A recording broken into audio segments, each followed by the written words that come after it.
Hello, నమస్తే అండి. శ్రీమతి మాదిరెడ్డి సులోచన గారి మీరైతే ఏం చేస్తారు? 3వ భాగానికి స్వాగతం అండి. లలితమ్మ అంజనిని దగ్గరగా తీసుకుని నుదురు చుమ్మించింది. పిచ్చి పిల్ల, ఒక్క రాత్రికే మొహం ఎలా పిక్కిపోయిందో చూడు అన్నది ఆప్యాయంగా.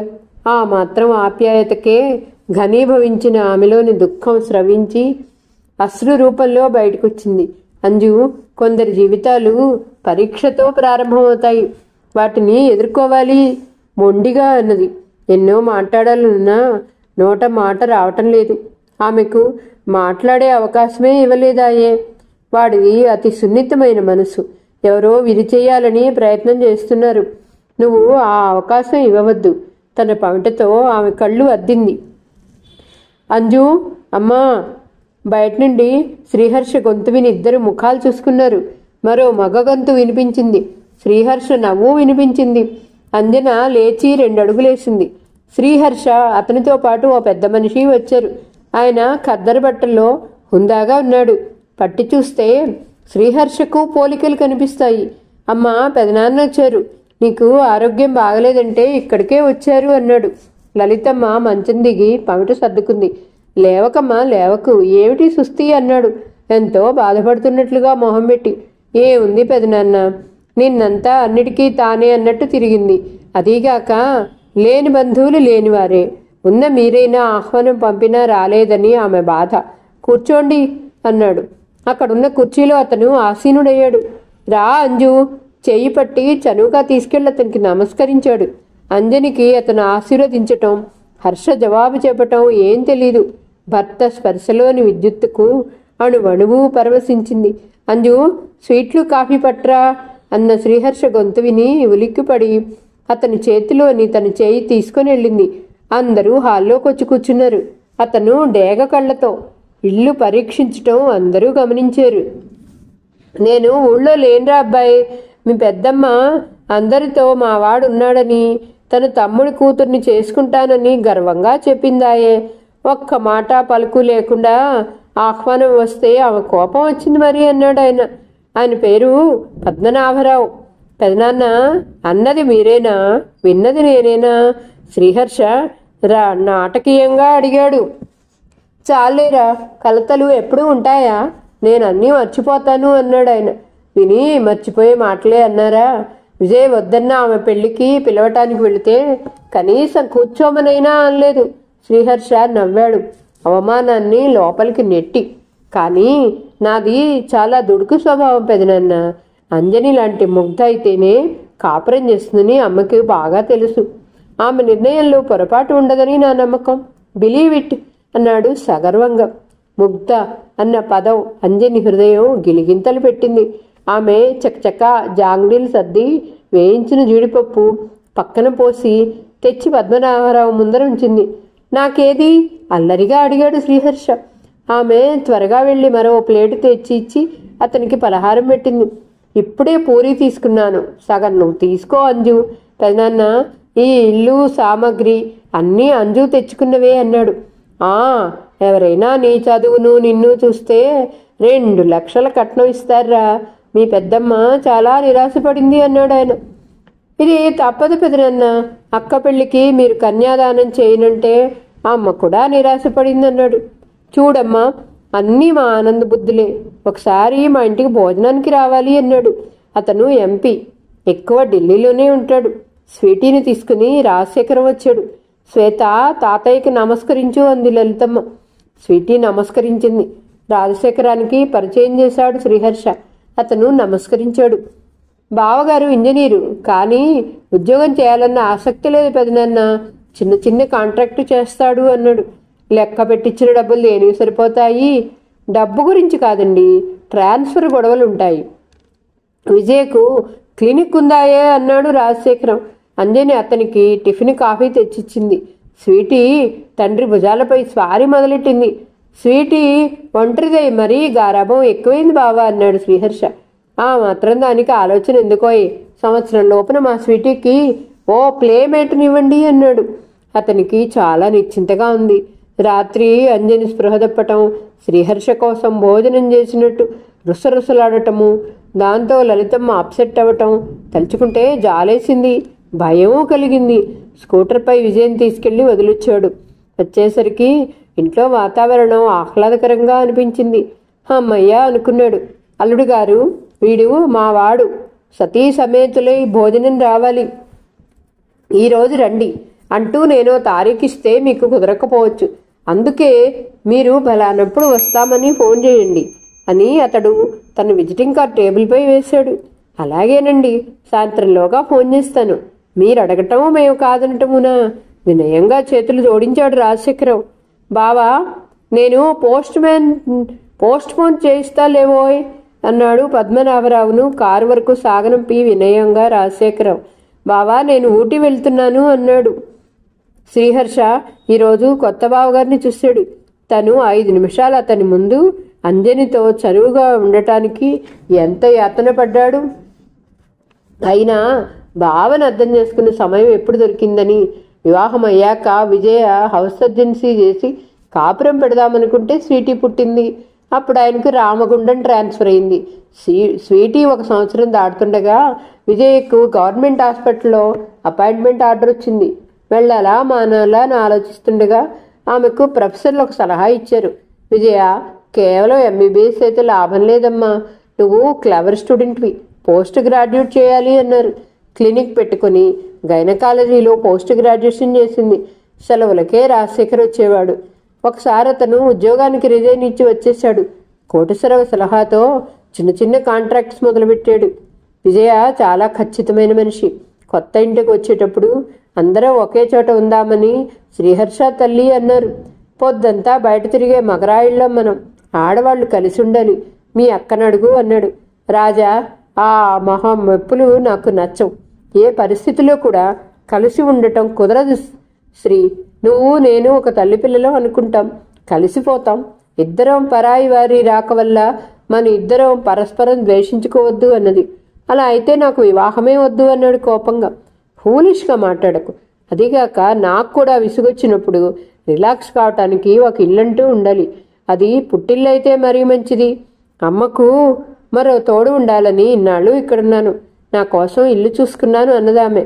వెంగళరావు నగర్లో ఒక క్వార్టర్ అద్దెకు తీసుకుంది. అక్కడకు సామాన్ వెళ్ళింది. వివాహం తర్వాత వాళ్ళు వెళ్ళిపోవటానికి నిర్ణయించుకున్నారు. ఏమో ఎలా నించున్నావు, భుజం మీద చరిచాడు రాజశేఖరం. అయిందా సాగనంపుడు అన్నాడు కాస్త కినుకగా, మరి కాస్త వెక్కిరింపుగా. రాజా గలగలా నవ్వేశాడు. తప్పేముందోయ్, ఎంపీగా ఉన్నాడు, ఎప్పటికైనా అవసరం వస్తాడు. మనం వెళ్ళి అతన్ని ప్రాధేయపడలేదు. బంధుత్వం తవ్వుకుంటూ తానే వచ్చాడు. కాస్త మర్యాదగా మాట్లాడితే నష్టమేటి అన్నాడు. అతను తమాషాకు అంటలేదని తెలిసిపోయింది. శ్రీహర్ష ఏదో అనుభవాడు. ఓ, అందరూ ఇక్కడే ఉన్నారా? నవ్వుతూ వచ్చింది విజయ. చేతిలోని స్కెచ్ తీసి కూతురు మెళ్ళో వేసింది. కాఫీ తీసుకుంటావా వదిన? అప్పుడే ఛార్జీ పుచ్చుకున్నావా అంజు? ఆడబిడ్డ అర్ధమగుడు అనుకుని మాత్రం కాఫీ తీసుకురాకు. అలసిపోయిన ఒక డాక్టర్కి ఇవ్వాలని తీసుకురా అన్నది. అయ్యో అక్కయ్య, నువ్వు రచయిత్రి అవుతూ డాక్టర్ అయ్యావే అన్నాడు శ్రీహర్ష. మమ్మీ, తాతయ్య వచ్చాడు అంది స్వీటీ. కోటేశ్వరరావు మా వచ్చారా అమ్మా? కాదక్క, ది గ్రేట్ పెదనాన్నగారు, ఎంపీ గారు, అల్లుడు గారు, శ్రీ శ్రీ రాజశేఖరం గారు సముచిత రీతిని సాగనంపారు అన్నాడు. ఓ, నిన్న రిసెప్షన్ గుర్తులేదట్నా? పొలిటీషియన్కి మతిమరుపు, మాట తప్పటం కామన్ పాయింట్స్లే అక్క. ఏదో చెప్పాడు అన్నాడు శ్రీహర్ష. ఇదిగో శ్రీ, నువ్వు చిన్నవాడివి, చూసి చూసినట్టు ఊరుకోవాలి. కోడిగుడ్డుకు వెంట్రుకలు తీసే ప్రయత్నం చేయకు కసురుకున్నాడు రాజశేఖరం. విజయ భర్త వైపు చూసింది. అది కాదు విజయ, కొన్ని విషయాల్లో పట్టు విడుపు ఉండాలంటారు. నీ క్లినిక్ నిన్ను వదిలిపెట్టిందా? మాట మార్చేశాడు రాజా. లేదు, దాన్ని వదిలి నేనే వచ్చానంది నవ్వకుండాని. విజయ ముఖం మీద చిరునవ్వు లేకపోతే గిలగిల్లాడిపోతాడు రాజా. ఆమెకు కోపం వచ్చిందని అర్థమైంది. అందరికంటే ఎక్కువ కూతుర్ని అల్లుణ్ణి అర్థం చేసుకుంది లలితమ్మ. అందుకే ఆమె నవ్వుకుంది. అంజని కోడల్ని పిలిచింది. కాఫీ తెచ్చి విజయ్కిచ్చింది. ఏమత్తయ్యా మృదువుగా అడిగింది. ఆమెకు ప్రాముఖ్యం ఇచ్చి మాట్లాడేవాళ్ళు ఉన్నారంటే ఆమెకు చాలా ఆనందంగా ఉంది. చూడమ్మా, నా బీరువాలో వదిన కోసం కొన్న బట్టలున్నాయి. రాజాకి డబ్బే కావాలన్నాడు. కవర్లో డబ్బేసించాను. తెచ్చి బొట్టు పెట్టి వాళ్ళకి ఇవ్వు అన్నది లలితమ్మ. మరి నాకు స్వీటీ అమ్మమ్మతో పోట్లాడకు సిద్ధమైంది. నీ పరికిణి మొదటే కట్టుకున్నావు కదే అన్నది. అదంతా చిన్నపిల్లలకేం తెలుసు అత్తయ్యా. స్వీటీ, నీకు డబ్బులు ఇస్తామమ్మా అన్నది అంజని. థ్యాంక్ యూ అత్తయ్యా, పెద్ద మనిషిలో జవాబు చెప్పింది. విజయ్కు బట్టలు పెట్టి కోడలి చేత సారె పసుపు కుంకుమ ఇప్పించి తృప్తి పడింది లలితమ్మ. మనము హర్ష ఒకేసారి వెళ్ళిపోతే అత్తయ్య ఒంటరిగా ఎలా ఉంటుంది? రాజశేఖరం అనుమానం వెలిపుచ్చాడు. స్వీటీ, పనివారు ఉంటారు. శేఖరం, మనం సాయంత్రం వెళ్ళిపోదాం. నాకు 2-3 రోజుల్లో ఫోన్ వస్తుంది అన్నది విజయ. అప్పుడే కోటేశ్వరరావు డ్రైవర్ వచ్చాడు. అమ్మా, అయ్యగారు బిల్డర్స్ యూనియన్ మీటింగ్ అంకో పోవాలంట. బండి అవసరమైతే వాడుకుంటారని పంపిండు అన్నాడు డ్రైవర్ స్వామి. మీటింగో ఏమిటయ్యా బాబు? శ్రీహర్ష్ అన్నాడు. అదేనండి, సభ చెప్తారు చూడు.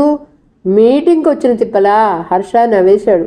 2 ట్రిప్పులలో విజయ్ సామాన్లన్నీ వెంగళరావు నగర్కి చేర్చింది. అప్పటికి భోజనాల సమయం అయింది. అందరూ భోంచేశారు. లలితమ్మ నవ్వుతూ కొసరి వడ్డిస్తుంటే హర్ష తల్లినే చూస్తుండిపోయాడు. ఆమె చెప్పకపోయినా ఆమె సంతోషం సుఖం తమతోనే అని గ్రహించాడు. రాత్రి ఆవేశంలో అన్నదానికే ఆమె బాధపడింది. ఆమెకేమన్నా జరిగితే తను జీవితాంతం బాధపడేవాడు. ఆలోచిస్తూ అలాగే కూర్చుండిపోయాడు శ్రీహర్ష. ఆనందంగా తమ ఇంట్లో అడుగుపెట్టిన అంజని భర్త హాల్లోనే ఆగిపోవటం గమనించి తను ఆగిపోయింది. రండి, మీ గది పైన ఉంది అంది. అప్పుడే బయట నుంచి వచ్చిన బాలాజీ వీళ్ళిద్దరినీ చూసి మొహం చిట్లించాడు. నాన్న పిలుచుకొచ్చారా? నిరాదరణంగా అడిగాడు. నాన్న బిల్డర్స్ యూనియన్ మీటింగ్కి వెళ్ళారట అన్నయ్య అన్నది తడబడుతూ. ఆ తడబాటు వల్ల ఆమెకు ఆ ఇంట్లో ఉన్న స్థానం స్వేచ్ఛ అర్థమయ్యాయి అతడికి. జాలేసింది ఆమెపై. బాలాజీ పలకరించనైనా లేదు. తన గదిలోకి వెళ్ళిపోయాడు. ఆ క్షణంలో అంజనిని అక్కును చేర్చుకుని పద మన ఇంటికి అని లాక్కెళ్లాలనిపించింది. చకచక ఆమె వెంట పైకి నడిచాడు. అతని జాలి కరుణ గడ్డగట్టడానికి 5 నిమిషాలు పట్టలేదు. గదిలో అడుగుపెట్టగానే కోటేశ్వరరావు బస్ట్ సైజ్ ఫోటో కనిపించింది. మరిచిపోయిన కోపం మళ్లీ తుఫాన్లా వచ్చింది. అంజని మంచాలు తుండుతో దులిపింది. అంజని, నేనొక్క విషయం చెప్పాలి అన్నాడు గుమ్మంలో నిలబడి. కూర్చోండి అన్నది మెల్లగా మంచం చూపుతూ. నేను కూర్చోటానికి రాలేదు. నిన్నిక్కడ దిగవిడిచి వెళ్లాలని వచ్చాను. నా పని అయిపోయింది, నేను వెళ్తున్నాను అన్నాడు వెనుతిరిగి. నన్ను దిగవిడిచిపోవటానికి వచ్చారా? అపనమ్మకంగా అడిగింది. అవును. రాత్రి మీ నాన్నగారి అసలు స్వరూపం తెలిసింది. అతను హంతకుడని గ్రహించాక నీతో ఉండటం జరగని పని అంజని. ఈ నిర్ణయం వెనకాల ఎంత మదనం ఉందో నీకు తెలీదు. ఆమె ముఖంలో రంగులు మారిపోయాయి.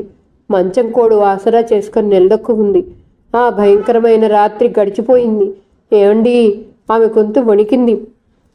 భయంకరమైన భవిష్యత్తు ఉంది అంజని. నన్ను క్షమించు. నా తండ్రిని నిలువునా చంపిన మనిషి కూతురితో కాపురం చెయ్యలేను అన్నాడు దృఢనిశ్చయంతో. ఉదయం ఎంత ప్రేమగా పిలిచారు. హనీమూన్కి వెళ్తున్నామని తల్లితో చెప్పాడు. మళ్ళీ ఏం ముంచుకొచ్చిందో. అంజని చాలా పిరికిగా పెరిగిందా ఇంట్లో, భయపడుతూ.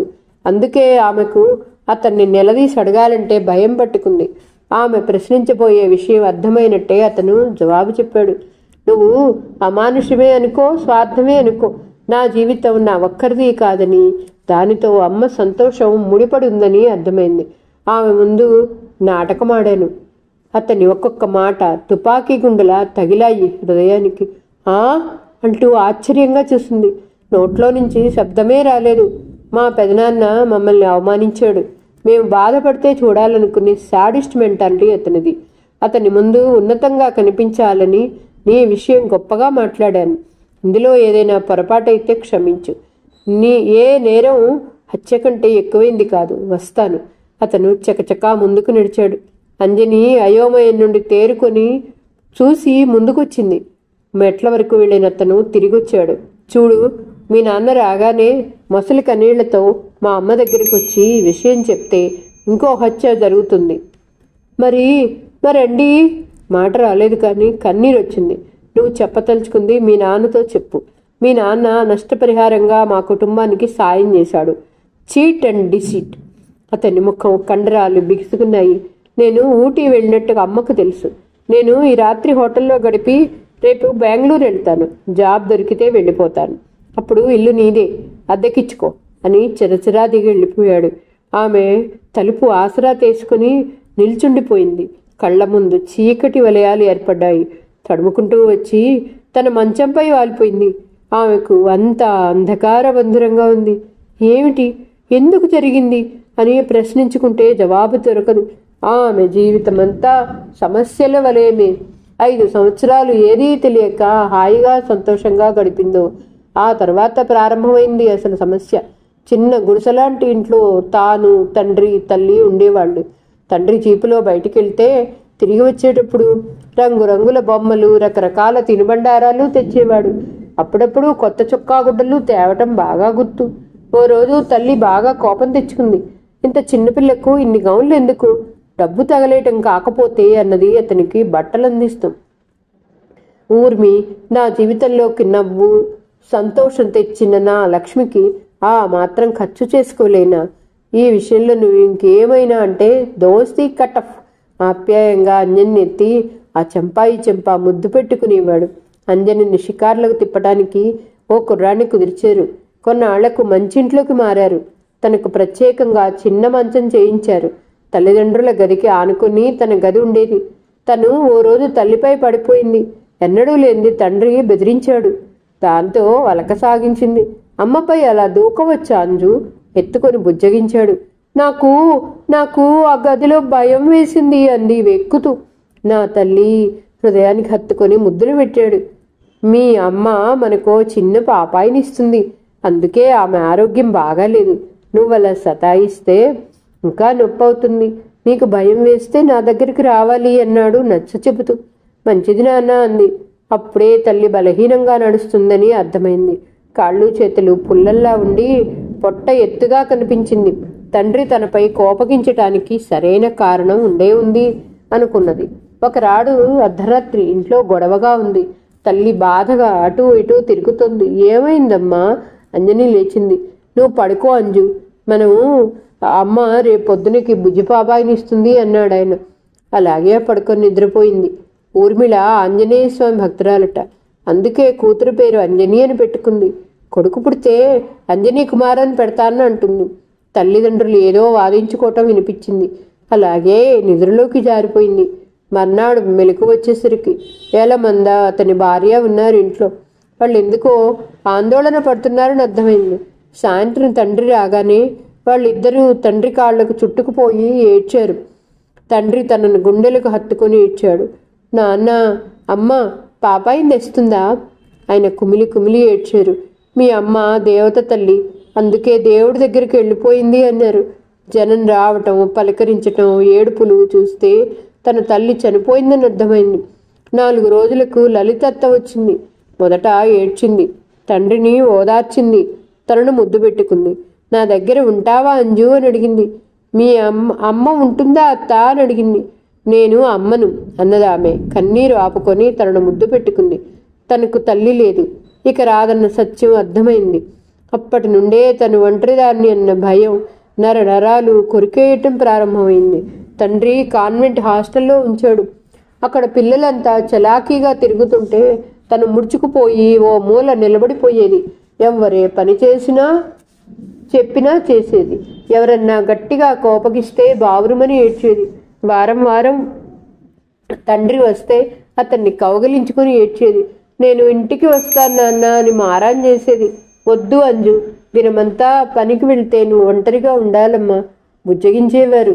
అయినా పిరికితనం పోలేదు. ఓ రోజు క్లాసులో పక్క పిల్ల పెన్సిల్ పోయిందిట.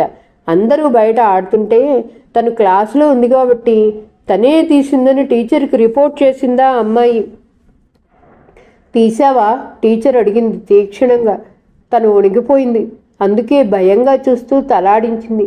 ఆమె నమ్మలేదు. బెత్తం వీపు మీద నర్తించింది. దొంగతనం చేసినందుకు 5 దెబ్బలు, అబద్ధాలు ఆడినందుకు మరో 5. చెళ్ళు అనిపించింది. వద్దు టీచర్, కొట్టద్దు, తీశాను అన్నది భయంతో. ఎక్కడ పెట్టావు? ఆవిడ గర్వంగా పిల్లల వైపు చూసింది. నిజం కక్కిచ్చినందుకు గర్వపడుతూ. పారేశాను అన్నది. అక్కడా ఇక్కడ చూసింది. ఎక్కడా దొరకలేదు. అప్పుడే పెన్సిల్ పోయిన అమ్మాయి అక్క వచ్చింది. ఆమె 6వ తరగతిలో ఉంది. చెల్లెల బయట ఆడుతుందని ఆ పెన్సిల్ తను తీసుకుందిట. పెన్సిల్ ఆమె ఇచ్చింది. తలపై నుండి పెద్ద భారం దిగినట్టు అనుభూతి పొందింది. అంతే, మళ్ళీ వీపు మీద చెళ్ళుమంది. నీకెంత పొగరు, పెన్సిల్ తీయనిదే తీశానంటావా అని ఎడా పెడా వాయించింది టీచర్. దెబ్బలంటే తెలియదు, అదీగాక అసలే పిరికిది. సాయంత్రం జ్వరం ముంచుకొచ్చింది. జరిగింది తెలుసుకొని ఆ టీచర్ని నానా మాటలని తనని ఓ పెద్ద బంగళాకు తీసుకెళ్లాడు తండ్రి. వారం రోజులు కంటికి రెప్పలా కాపాడాడు. ఉదయం సాయంత్రం ఒక స్త్రీ వచ్చి చూసెళ్ళేది.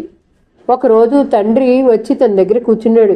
అంజు, నేను సాగర్కి వెళ్ళాలమ్మా, నువ్వు ఇక్కడ అమ్మ దగ్గర ఉండమ్మా. అమ్మ ఏది నాన్న? అపనమ్మకంగా చూసింది చుట్టూ. చూడంజు, నీ వస్తువులు పోతే ఏం చేస్తావు? అమ్మ రావటానికి వస్తువులు పోవటానికి సంబంధం ఏంటో అర్థం కాలేదు. కొత్తవి కొనుక్కుంటాను. రైట్, ఇప్పుడు మనం కొత్త అమ్మ దగ్గరికి వచ్చాం. నువ్వు ఇక్కడే ఉండి బాగా చదువుకోవాలి. నేను వస్తుంటాను అని బుజ్జగించారు. తనకు కొత్త అమ్మ వస్తుంది. ఎంత పురూపంగా ఉంది ఊహ. ఉత్సాహంగా తండ్రి మెడకు 2 చేతులు వేసింది. నాన్న, అమ్మని చూపించు అంది. ఆమె పసి హృదయంలో అమ్మ అనే కమ్మని పదం నాటుకుపోయింది. పద, అతను లేచాడు. అతను చేయి పట్టుకొని ఉత్సాహంగా పైకెళ్ళింది. అక్కడ హాల్లో రోజు తనను చూసే ముత్తైదువ కూర్చొనుంది. అదిగో అమ్మ, వెళ్ళు అన్నాడు కోటేశ్వరరావు. ఆమె అమ్మలా లేదు, అలంకరించిన బొమ్మలా ఉంది. అమ్మ కళ్ళల్లో ఆ ఆప్యాయత లేదు. అమ్మ ముఖం మీద తనను చూడగానే నర్తించే చిరునవ్వు లేదు. తండ్రి చెయ్యి గట్టిగా పట్టుకుంది.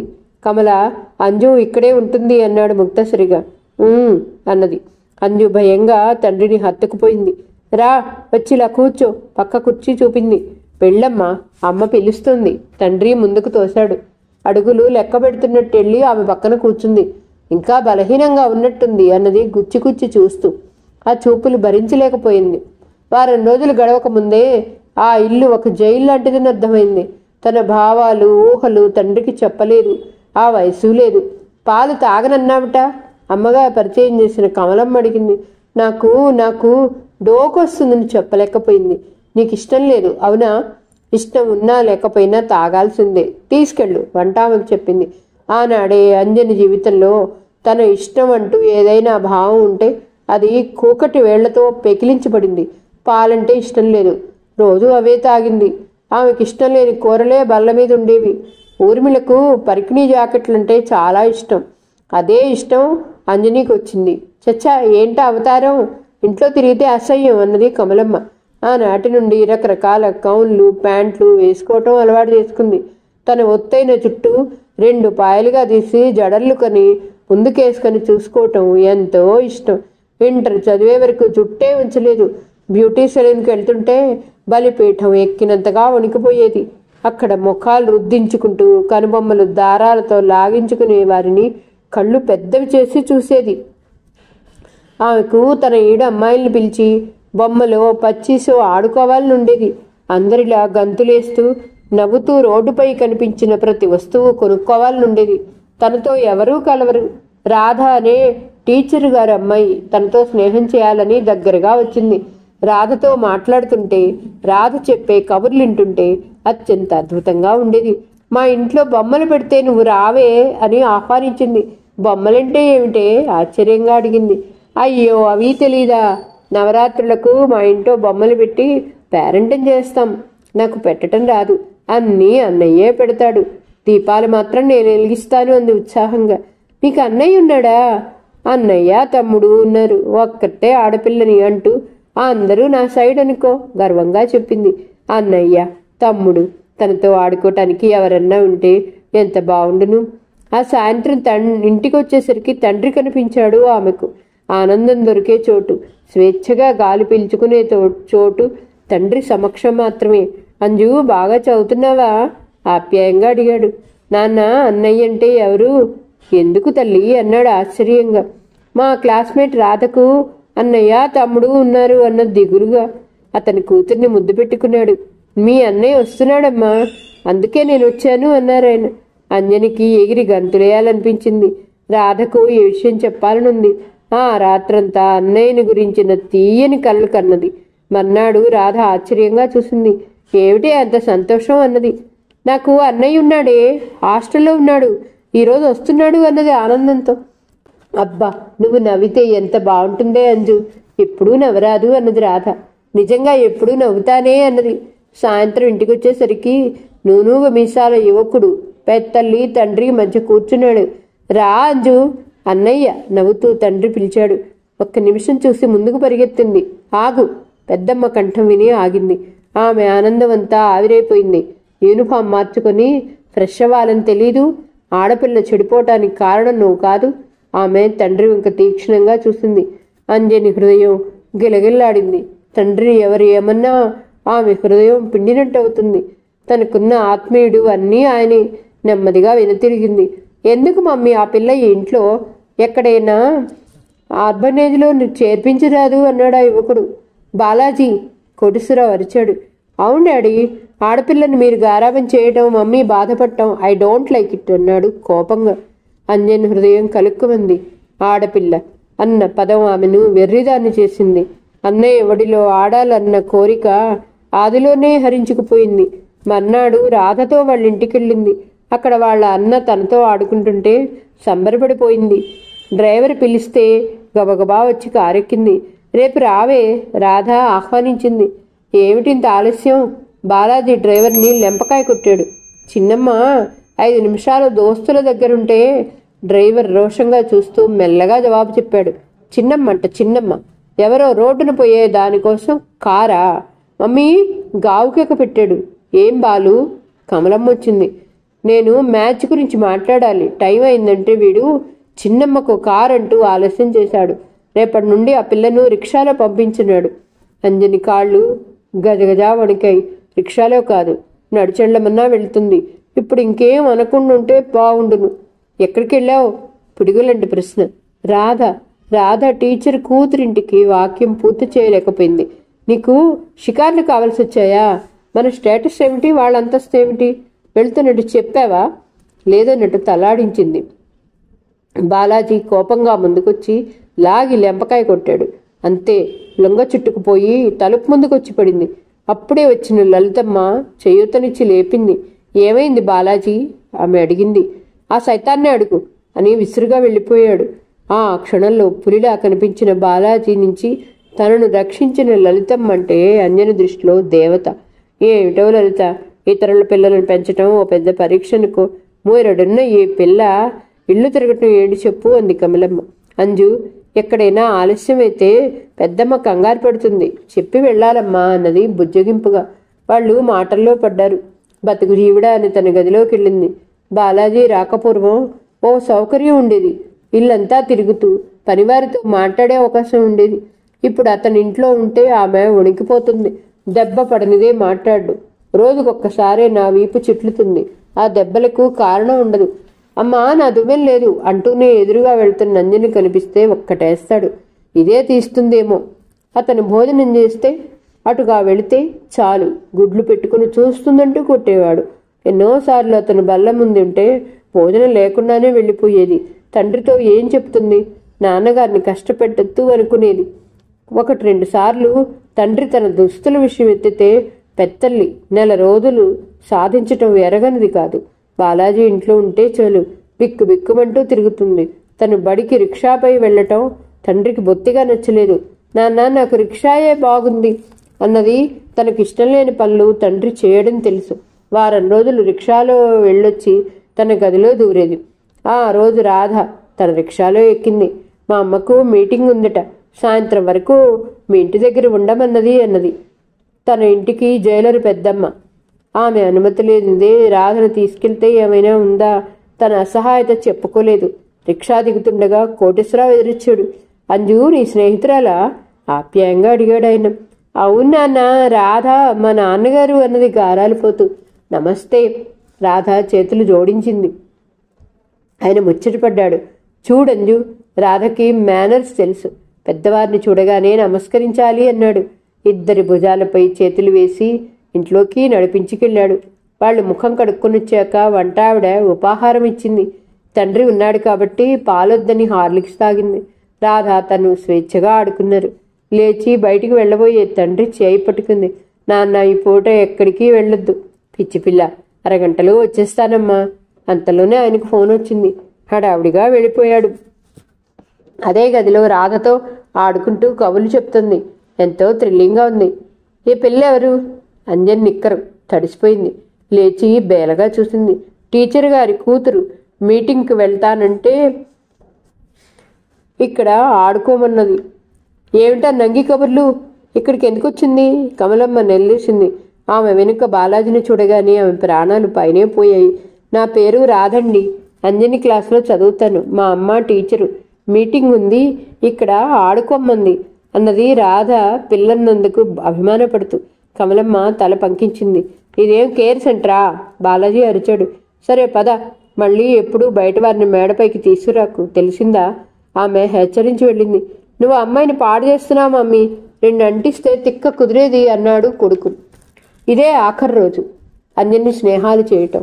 ఈ సంఘంలో స్నేహాలకు నిస్సహాయత సహాయం చేయదు. తను వాళ్ళ దగ్గర తీసుకుని తన దగ్గర ఉన్నప్పుడు ఇవ్వగలిగి ఉండాలి, లేదా కలివిడిగా తిరిగి సంభాషణ చాతుర్యంతో అందరినీ ఆకట్టుకుండే తెలివితేటలైనా ఉండాలి. తనకవి రెండూ లేవు. ఈరోజు కథ ఇంతటితో సమాప్తమండి. మరలా తర్వాయి భాగంతో కలుద్దాం. నా కథ మీకు నచ్చితే please like, share, subscribe and comment. ఉంటానండి. పద్మావతి చావలి.